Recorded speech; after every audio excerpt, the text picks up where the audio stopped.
Скъпи приятели, намираме се на събора Народовата среща на Хайдушки поляни на село Кутела.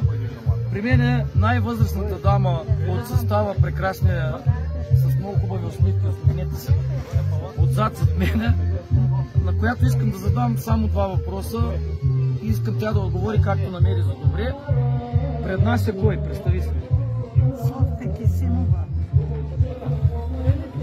Госпожа Совка Кисимова, най-възрастната в колектива на Кутела. Искам да попитам 71 години. Забелязвам тук украшенията. Много са истински, където трудно може да ги видим. Това вие ли си го правите ръчно? Да. Как го правите? От лъки ми е. От лъкия подарък? Лъкия близо тук съседно населено място. Да. Така, като най-възрастна искам да знам едно време каква е била носията, с твои думи да я обясниш. Кутелската носия от какво се състои?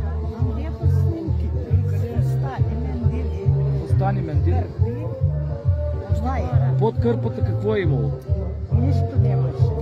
Фес нямало ли? Фес с тестамели. Така. Това исках да чуя. Фес с тестамели. Фес с тестамели. Пазите ли ги тия носии? Имам, да. Имате? Да. Добре, в предаването Гласът на Родопите може ли да извадим една примерно хубава дама от Кутела, млада, и да облечем в кутелска носия? Може. Може да го направим. Фустаните имам. Антериите? Имам. Фесове пазите ли? Имам. Така, уважаеми приятели, обещаваме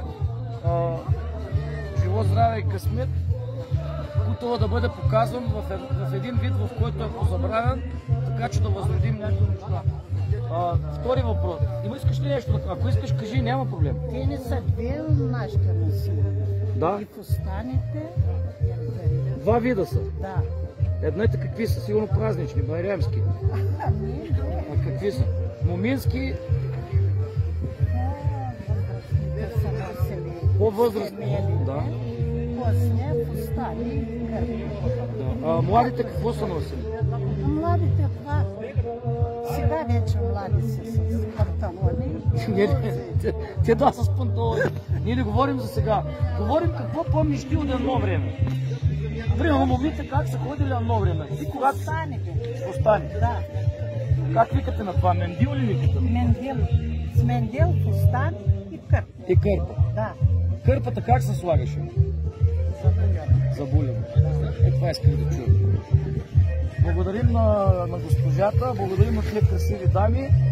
Очаквайте ни в Гласът на Родопите.